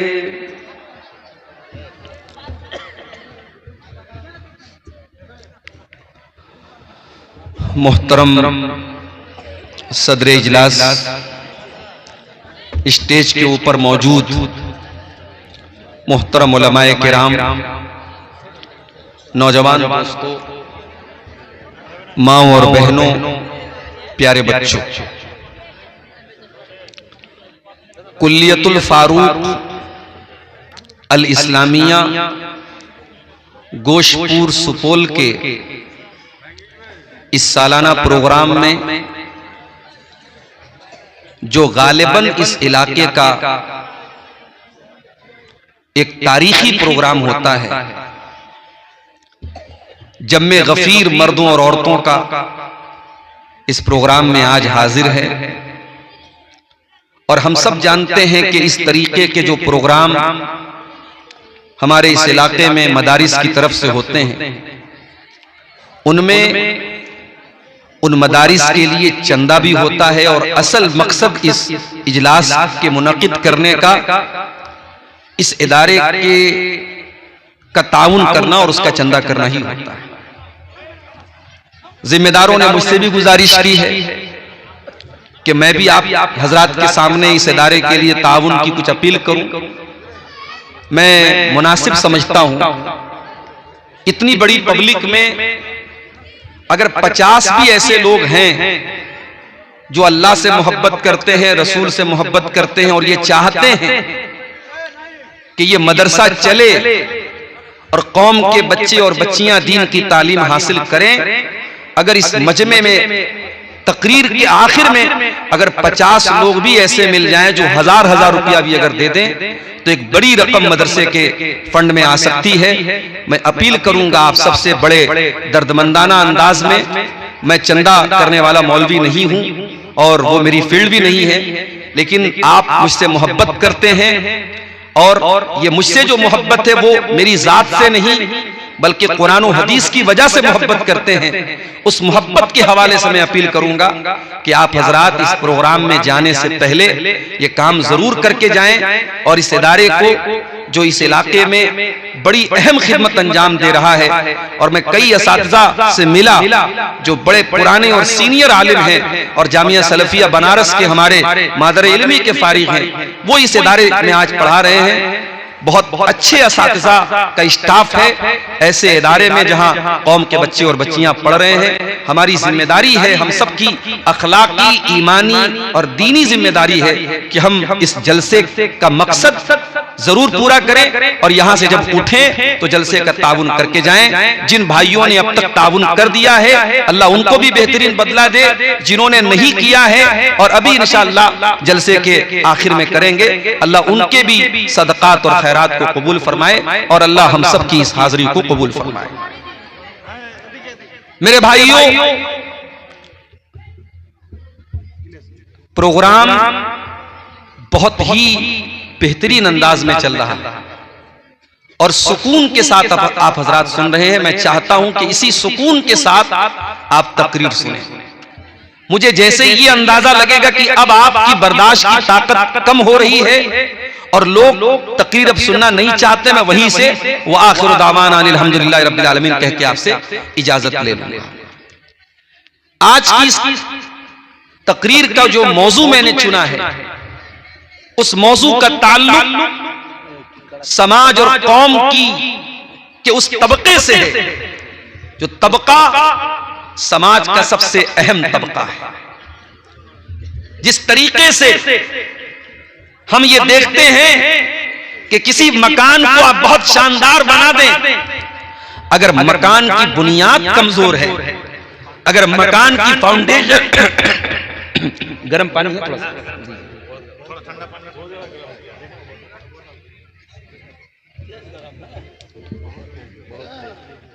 चाय एक साहब से मांगी तो उन्होंने बिल्कुल रेलवे स्टेशन वाली चाय पिला दी। और बोतल है उधर की बोतल, पानी वाला बोतल ले था, बहुत गर्म है। समाज का सबसे अहम तबका कौन सा, समाज का कौन सा वर्ग है जो सबसे महत्वपूर्ण है, सबसे इंपॉर्टेंट है? अगर समाज का वो तबका खराब हो जाए, वो तबका बिगड़ जाए, तो पूरा समाज नष्ट हो जाएगा, बर्बाद हो जाएगा। वो कौन सा तबका है? वो तबका है नौजवानों का तबका। जिस कौम के नौजवान अच्छे हो, बेहतरीन हो, आला दिमाग वाले हो, अच्छे अखलाक वाले हो, उस कौम को तरक्की से कोई नहीं रोक सकता। और जिस कौम के नौजवान बर्बाद हो जाएं, नशे के आदी हो जाएं, शराब के आदी हो जाएं, जिनाकार बन जाएं, बदकार बन जाएं, उनकी रातें अय्याशियों में गुजरे, उनके दिन फजूल कामों में गुजरे, उस कौम को बर्बाद करने के लिए किसी मिसाइल की जरूरत नहीं है, किसी परमाणु बम की जरूरत नहीं है, किसी मशीन गन की जरूरत नहीं है। वो कौम ऑटोमेटिक बर्बाद हो जाएगी जिस कौम का नौजवान बर्बाद हो जाए। आज जब हम मुसलमान कौम के नौजवानों को देखते हैं मेरे प्यारे साथी, तो हमें हैरत होती है, अफसोस होता है और दिल दुखता है, कलेजा तड़पता है कि जिस कौम की आज हालत यह है कि हिंदुस्तान जैसे मुल्क में जहां करोड़ों की तादाद में हम रहते हैं, आज हालात ये हो चुके हैं कि हमारी जान, हमारा माल, हमारी इज्जत व आबरू, हमारे मदरसे, हमारी मस्जिदें सब दांव पर लगे हुए हैं। दुश्मन की बड़ी टेढ़ी निगाहें इन मदरसों के ऊपर है। कोई ये सोच करके गलतफहमी का शिकार न रहे कि भाई हम तो बिहार में हैं, हम तो झारखंड में हैं, हमारे यहां तो अभी कोई मसला नहीं है। बकरे की मां कब तक खैर मनाएगी? कल तक जिन इलाकों में आज मदारिस और मसाजिद पर जुल्म सितम हो रहा है, कल उन इलाकों के लोग भी ख्वाबे खरगोश के मजे ले रहे थे और बेफिक्र थे और बिल्कुल उनको कोई चिंता नहीं थी कि हमारे साथ कुछ होगा।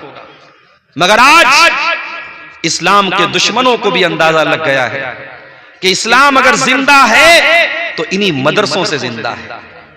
जिस दौर में तालीम के नाम पर नौजवान अपने अल्लाह को भूल के बैठा है, ये मदरसे, यहां पढ़ने वाले बच्चे और बच्चियां, इनको मूलभूत जो सेवाएं हैं वो भी नहीं मिलती।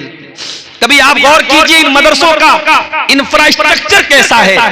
इन मदरसों की इमारतें कमजोर है, इन मदरसों में दिया जाने वाला खाना बहुत मामूली खाना है। ये मामूली और सादा खाना खाने वाले और कमजोर इमारतों में रहने वाले मदरसे के इन बच्चों और बच्चियों ने, इन्होंने इस्लाम की शमा को रोशन करके रखा है, इस्लाम की शमा को जिंदा करके रखा है। इस्लाम के दुश्मनों को खतरा है तो इन्हीं से खतरा है मेरे नौजवानों। इसीलिए अल्लाह ताला कुरान करीम में बार बार नौजवानों की अहमियत को बयान करता है। बार बार अल्लाह ताला कुरान करीम में नौजवानी की अहमियत को हाईलाइट करता है। जो आयत करीमा मैंने आपके सामने पढ़ी ये सूरह रूम की, जरा उस आयत करीमा के ऊपर गौर कीजिए।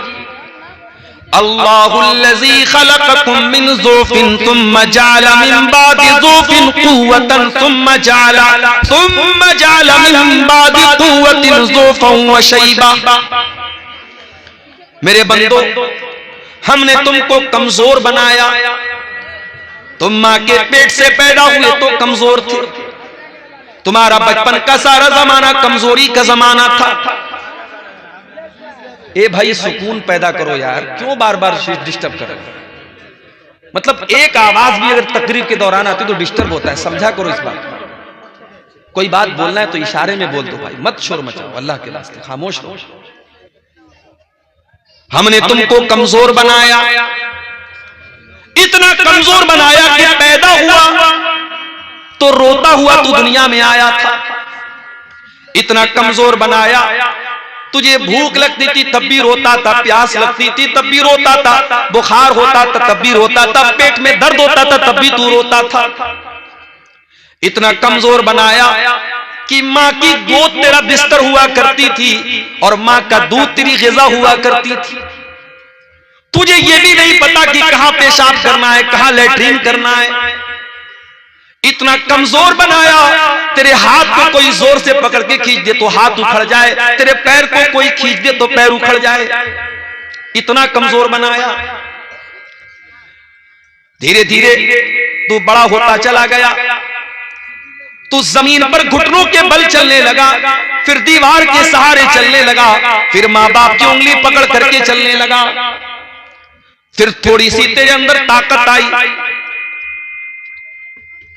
माइक वाले को पैसों से मिला है कि नहीं मिला है? क्या बात है?